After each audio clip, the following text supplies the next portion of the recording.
एक बात बताऊं, अच्छा मैं कितने दिनों से प्रचार कर रहा हूं? मैं 1 महीने से। आप कितने महीने से मेरे पीछे देख रहे हैं? लोग पड़े हुए हैं, कितने महीने से देख रहा हूं? क्या मेरे चेहरे पर आप कोई शिकस्त देख रहे हैं?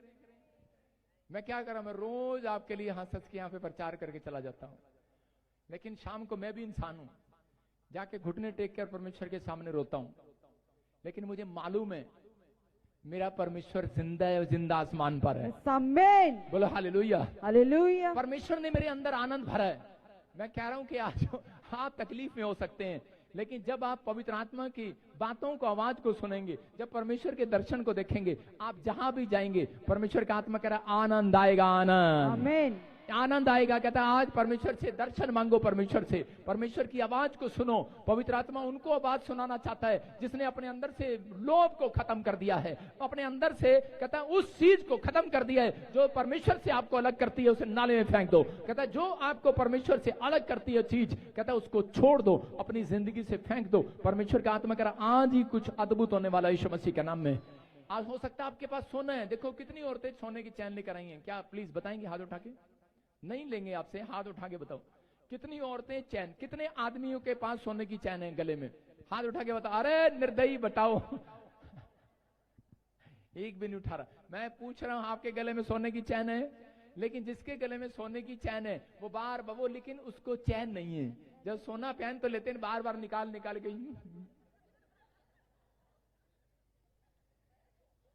यहां चलती रहती है, सोचती रहती है, ऐसे सोना लेके ना ऐसे बैठी रहेगी और करते हैं कि नहीं ऐसे?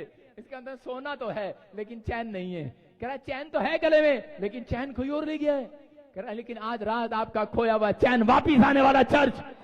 कह रहा आपकी डिमांड पूरी होने वाली है। आमीन। मुंह मांगा वरदान मिलने वाला, आमीन बोलने वाले। आमीन। क्या आपकी आमीन ऊंचा है कि नहीं चर्च? आमीन। जितने हालेलुया बोल रहे हैं आजाद हो जाओ आज। हालेलुया। परमेश्वर का आत्मा है आज आपके जीवन में बात करता है। मैं आपको बताता हूं लोग ऐसे हैं, कितने कंजूस हैं, परमेश्वर के लिए कुछ करना नहीं चाहते, फिर कहते हैं परमेश्वर में सुख नहीं मिल रहा, चैन नहीं मिल रहा।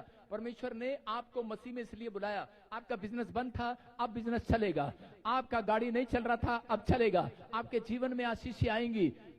मैं कह रहा हूं कि लेकिन परमेश्वर क्यों देना चाहता है कि ताकि आप परमेश्वर के कामों में सहयोग करो। जब आप दशमांश देते हैं और उसी समय परमेश्वर को आप दिखाते हैं कि मैं कंजूस नहीं हूं, मैं परमेश्वर कह रहा कि मैं धन के पीछे नहीं हूं, मैं धन के पीछे नहीं हूं, मैं किसी लालच के साथ जुड़ा नहीं हुआ। जब आप परमेश्वर के पास आते हैं और परमेश्वर की महिमा करते हैं, अगर आप 2 लोगों को रोज गवाही देते हैं, सुसमाचार सुनाते हैं, आप बताते हैं कि परमेश्वर मैं स्वार्थ के लिए यहां पर नहीं आया हुआ, मैं तेरे काम करने के लिए आया। परमेश्वर ने आपको सेवकाई में, कहता हो सकता है कि आप सेवा ना करते हो, आप नौकरी करते हो, आप जॉब करते हो, लेकिन परमेश्वर आपको कहता है कि अपनी बुलाहट देना चाहता है, आप लोगों तक जाएं और प्रभु यीशु मसीह का सुसमाचार सुनाएं कि वो जिंदा परमेश्वर है। लेकिन आज बहुत सारे लोग दुख इसलिए भोग रहे हैं, मसीह लोग आज भी सुख उनकी लाइफ में इसलिए नहीं है, घर में कलेश, इधर जाते बरकत नहीं है, पैसा नहीं है, प्रॉब्लम है। कारण क्योंकि वो परमेश्वर के कामों में हेल्प नहीं करते। आज जितने लोग परमेश्वर के कामों में हेल्प करते हैं, परमेश्वर उनकी जिंदगी में कहता है बरकतों को भेजता है यीशु मसीह के नाम में। जब हम बोलते हैं साउंड दे दो, कोई साउंड देने वाला है, कोई भी हाथ नहीं उठाता। आप देखो मूसा को परमेश्वर ने कहा, मूसा को परमेश्वर ने कहा जा तू मेरा प्रचार करेगा, और मूसा के पास 1,42,000 की कलीसिया हो गई। अब पहले मूसा आवाज लगाता था, हेलो, सब सुनते थे, लेकिन जब दूर तक उसकी आवाज कैसे जाएगी? लेकिन दूर तक आवाज नहीं जा सकती थी। मैं कह रहा हूं कि मेरे पास 100 लोगों का चर्च था, मैं बोलता था तो सबको आवाज आती थी, लेकिन अगर मेरे पास अब लाखों लोगों के लिए मैं मीटिंग करता हूं, क्या आवाज जा सकती है? हेलो, नहीं जा सकती। आपका साउंड में दिया हुआ बीज कहते हैं कि बहुत सारे लोगों तक सुसमाचार लेकर जाता है यीशु मसीह का नाम। जाता है कि नहीं? आपका दिया हुआ कैमरा बहुत सारे लोगों तक लाइव में लेकर जाता है, आप पूरी दुनिया को बचाते हैं। कह रहा है कि हर खर्चा, कहता है जो आपने परमेश्वर के काम के लिए किया है परमेश्वर उसका प्रतिफल देगा। इसलिए बोलता है परमेश्वर तुम्हारे धन में कहता है दुख नहीं मिलाएगा, पर लिखा परमेश्वर की ओर से जो धन आएगा उसमें आशीष आएगी। लेकिन हर व्यक्ति के धन में आशीष नहीं होती। कह रहा है कि बहुत सारे लोगों का पैसा उजड़ जाता है, प्रभु में है लेकिन पैसे में बरकत नहीं है। क्यों? क्योंकि उन्होंने कभी खुदा के लिए काम करने की सोची नहीं है। मैं बताता हूं बहुत सारे कंजूस हैं। मैं एक बार हरियाणा में, मुझे किसी ने औरत आई और दोनों पति पत्नी आए, बोले हमारे घर आना प्लीज। वो मैं सोचते थे शायद ये पादरी आएगा तो है नहीं और हम फॉर्मेलिटी कर लेते हैं। वो बोल रहे थे, करे भाई साहब आना, मेरे बच्चे बुच्चे गए हुए थे घूमने 2 दिन के लिए। मैंने कहा आज रोटी पाने वाला कोई है नहीं, चलो इनके घर ही चलते। मैं चला गया, मैं उनके घर गया। मैं जब उनके घर गया, उन लोगों ने ओहो चावल थाली में रख दिए। मैंने कहा सब्जी आएगी आएगी आएगी, 2 मिनट 5 मिनट। हमारे हरियाणा में कहावत है, जब भी कोई नौता दे खाने में बुलाए तो सुबह खा के न जाओ, खाली पेट जाओ, ज्यादा खाओ। तो हमने भाई साहब कुछ खाया ही नहीं सवेर से। मैंने कहा मम्मी बनाना कुछ ना, आज तो कहीं नौता है हमारा, आज तो कहीं दावत पर है। और जब गया तो वहां मैंने जाके देखा कि जब खाना, मैंने कहा आज चावल आ रहे चावल आ रहे। मैंने कहा भाई साहब हाँ चावल दो। मैं शर्म के मारे बोला नहीं। और वो आदमी भी ऐसा चावल लेके बैठा, पत्नी अंदर से आवाज लगा रही, और कुछ आए क्या? और आदमी कह रहा नहीं नहीं बहुत कुछ है। मैंने कहा है? और आदमी को मैं देख रहा था, उसने पानी के साथ शुरू कर दिया, चावल खा रहा ऊपर से पानी पी रहा।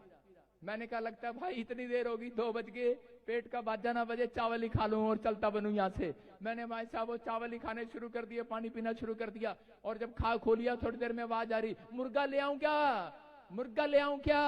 मैंने कहा तेरा भला हो जा। मैंने कहा बोब तो खा लिया, मुर्गा कहाँ से लाएगी अब? वो देखा क्या सच्ची में मुर्गा ले आई। और वो भाई साहब जिंदा ले आई, मार के भी नहीं लाई, जिंदा कुकड़ू को कर रहा। मैंने कहा इसका क्या करेंगे? कह रहे यीशु मसीह ने कहा जो बच जाए, कह रहा फेंकना नहीं है, उसे पक्षियों को दे दो। मैंने कहा अच्छा, वो मुर्गा खा रहा वहां पर जो हमारा बच्चा पूछा था। मैंने कहा ऐसे कसाई मिल गए, ऐसे कंजूस मिल गए, आशीष कहां से मिलेगी, बरकत कहां से आएगी? पादरी के पेट में तो कुछ गया नहीं, बरकत कहां से आएगी? अरे भाई जब परमेश्वर के कामों में हेल्प नहीं किया, जब पादरी की कोई मदद नहीं किया, भूखा भेज दिया, आपके घर में गरीब आया भूखा भेज दिया, रिश्तेदार आया चल बे इधर को, कहता 200 रुपया भी नहीं दिया उसको, 100 रुपया देकर तो भेजो, नहीं है तो कम से कम उसके लिए दुआएं करके भेजो। परमेश्वर का आत्मा कहता है फिर दुआएं कहां काम करेंगी आपकी, कहां धन की आशीष आपके जीवन में रहेगी? अपने पड़ोसी को बोलो कंजूस नाली में निकल जा। मैं कह रहा हूं जो कंजूस मिले आपको नाली में फेंक दो उसको। आज आपको समझना है, कहता है कि अगर आप अपनी लाइफ में कुछ करना चाहते हैं, सुख देखना चाहते हैं, धन में सुख देखना चाहते हैं, बिजनेस में सुख देखना चाहते हैं, बच्चों में, परिवार में, हेल्थ में सुख देखना चाहते हैं, तो आप कहता है परमेश्वर के नजदीक जाएं, प्रार्थना करें, लेकिन अपना कर्म सही करें। जब आप अपने गंदे चरित्र को, गंदे स्वभाव को, कंजूस पने को भी नाले में फेंक देते हैं, परमेश्वर का आत्मा कहता है कि जा याकूब, मैंने देख लिया तेरा मन, कहता है मैं तेरे घराने में तेरी भेड़ बकरियों को बढ़ाऊंगा यीशु मसीह के नाम में। और बढ़ता चला गया मूसा के साथ। कह रहा है भजन संहिता 119 के 59 में लिखा कि यहाँ पर कह रहा है कि 59 में लिखा साम चैप्टर में कि यहाँ पर क्या बोल रहा है मूसा? हाँ मैंने अपनी चाल चलन को सोचा और तेरी चितौनियों का मार्ग लिया, मैंने तेरी आज्ञाओं को मानने में विलंब नहीं फुर्ती की है। बोलो हालेलुया, हालेलुया। यहाँ पर क्या कर रहा है? कहता है इसका मतलब ये मूसा जो है राजमहल में रहता था, और राजमहल में रहने के बाद ये राजकुमार है, बड़े बड़े महंगे सोफे पर सोता है, बड़े बड़े सोफे पर बैठता है, बड़े बड़े बेड पर, सोने की थाली में उसके पास खाना आता है, लेकिन रात को ये सो नहीं पाता। इसको बेचैन कर दिया है एक आत्मा ने। आज हो सकता है आपके पास सब कुछ हो, लेकिन बेचैन हो जाते हो रात को सोने की टाइम, आप डिप्रेशन में हो, आपको चिंता हो, निराशा हो। यहाँ मूसा कह रहे कि उस समय बेचैन हो गया, और उसी समय आकर उठकर कहने लगा कि परमेश्वर के मेरे साथ ये बेचैनी क्यों? कहता है मुझे लाइफ में सुख चाहिए। और उसी समय परमेश्वर ने कहा जा निकल जा। कहता है कि बहुत सारे लोगों को सुसमाचार सुना, लेकिन नहीं सुना पा रहा था, फिर भी अड़ा हुआ था, फिर भी कहीं ना कहीं इसके जीवन में कोई ना कोई स्वभाव ऐसा था कि ये ना कर रहा था। लेकिन उसी समय एक टाइम ऐसा आया कि इसके जीवन में एक स्पीड ब्रेकर आ गया, इसने एक आदमी की हत्या कर दिया। और उसके बाद कहता है कि ये दौड़ा पहाड़ी पर प्रार्थना करने के लिए गया, लेकिन उसी समय प्रार्थना कर रहा है, स्पीड ब्रेकर आ गया। लेकिन उसी समय कह रहा है कि परमेश्वर कि मैं समझ गया, आज से मैं अपनी चाल चलन पर सोचूंगा, आज से मैं अपने कैरेक्टर पर सोचूंगा, मैं अपने चरित्र पर सोचूंगा, मैं अपने स्वभाव पर सोचूंगा। आज मसीह में हैं लोग, लेकिन मसीह को बदनाम करते हैं। आज भी मिस्र को छोड़ा है, लेकिन आज मिस्र उनके अंदर रहता है। जब मिस्री के इजरायली मिस्र को छोड़कर आए थे, तो उस समय में उनको वहां से छोड़कर आने के बाद कहते थे वहां तो मूली बहुत अच्छी थी, गाजर बहुत अच्छी थी। आज भी बहुत सारे लोग कह रहे कि मसीह लोग यहाँ पर आ गए, लेकिन 2 मिनट लगाते हैं लांछन लगाने में किसी पे। 2 मिनट मसीहत उनके अंदर है। अरे इतने गंदे हो गए, बोल रहे हम नाम के पादरी हैं, और इतनी चाल चलते हैं, इतनी चाल चलते हैं। अरे ऊपर वाला देख रहा है, वो जिंदा मुर्गा भेजेगा तुम्हारे पास। कहता है कि सुनो, कहता है लेकिन आपको विश्वास करना है। कहता है अगर आपका चाल चलन मूसा की तरह, कहता है आपने नहीं ध्यान दिया तो स्पीड ब्रेकर आ जाएगा। परमेश्वर का आत्मा कहता है कि उसी समय मूसा ने जब कहा, परमेश्वर मैं अपने चाल चलन पर सोचूंगा, नाले में फेंक दूंगा सुगंधित नाल चरण को, अपने इस समय उस स्वभाव को नाले में फेंक दूंगा। और उसी समय परमेश्वर ने कहा जा, अब स्पीड ब्रेकर नहीं आएगा, तेरी गाड़ी आज के बाद स्पीड पकड़ेगी यीशु मसीह के नाम में। मैं कह रहा हूं आज आपकी लाइफ के लिए, हो सकता है आपके बिजनेस में कोई स्पीड ब्रेकर आ गया हो, दुकान ना चल रही हो, बिजनेस ना चल रहा हो, बच्चे की पढ़ाई में स्पीड ब्रेकर आ गया हो, आप कोई काम करना चाहते हो, हेल्थ में चंगाई ना मिल रही हो, आपको लग रहा है कि सब कुछ रुक गया है। लेकिन आज रात मैं आपके लिए भविष्यवाणी कर रहा हूं, जितने आज अपने चाल चलन को फेंक दिया, जितने अपने गंदे स्वभाव को फेंक दिया, संसार की अभिलाषाओं को फेंक दिया, पवित्र आत्मा कह रहा है कि आज रात से कहता है परमेश्वर, कहता है तुम्हारी गाड़ी तुम्हारे रिश्तेदारों से ज्यादा स्पीड पकड़ेगी अब यीशु मसीह के नाम में, तुम्हारे पड़ोसियों से ज्यादा स्पीड पकड़ेगी। कहता है कि स्पीड पकड़ेगी, जो बिजनेस रुका हुआ है मैं कह रहा हूं वो बिजनेस दौड़ेगा दौड़ेगा दौड़ेगा, जो बच्चा रुका हुआ है पढ़ाई में कह रहा दौड़ेगा दौड़ेगा, आपकी स्पीड बढ़ेगी यीशु मसीह के नाम में। कह रहा आज चिंता न करना, आप हाथ उठा रहे हैं, हमारी सेवकाई दौड़ेगी यीशु मसीह के नाम में। मैं कह रहा हूं परमेश्वर काम करेगा, परमेश्वर जो कल काम करता था आज भी काम करता है, जिसको मैं 2008 से जानता हूं वो परमेश्वर वफादार परमेश्वर है। वो आज ऑनलाइन सुनने वालों को, जिन लोगों ने लोगों को ठोकरें खिलाई हैं, मैं कह रहा हूं परमेश्वर स्पीड पकड़ेगा, उनके लिए भी स्पीड पकड़ेगा, स्वर से निकलेगा आज रात यीशु मसीह के नाम में। कहता है कि आप, कहता है इस समय आप परमेश्वर की ओर ध्यान लगाएं, पवित्र आत्मा चाहता है, कहता है आपका ध्यान जो है वो परमेश्वर की ओर होना चाहिए। किसकी ओर होना चाहिए?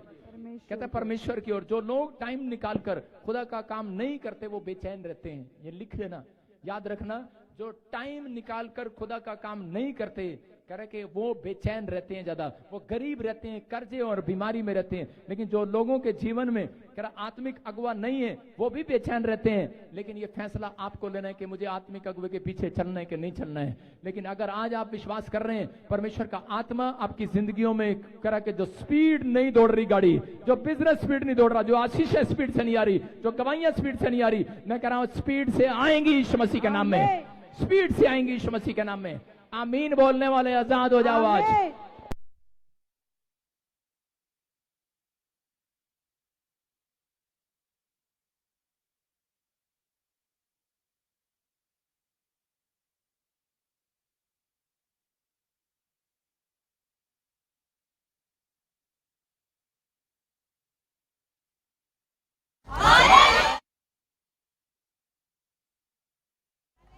कहता है परमेश्वर का आत्मा विश्वास करने वालों पर ब्लेसिंग देता है। उत्पत्ति की किताब में लिखा अब्राहम क्या कर रहा था? अब्राहम के घर में आशीष कह रहा कब आई? अब्राहम ने जब अपना सारा कुछ कहता लूत को दे दिया। हो सकता है आपने अपना परिवार, अपना घर, अपना बच्चा, अपनी चीजें कहता है कि आज भी सेव करके रखी हो, लेकिन परमेश्वर चाहता है कि आज बहुत सारे लोग अपनी चीजें कहता है जो भी है कहता है वो परमेश्वर के चरणों में चढ़ाएं। यहाँ पर लूत जो क्या कर रहा था? लूत क्या कर रहा था? लूत ने अपनी जो चीजें थी उस समय में परमेश्वर को चढ़ाई।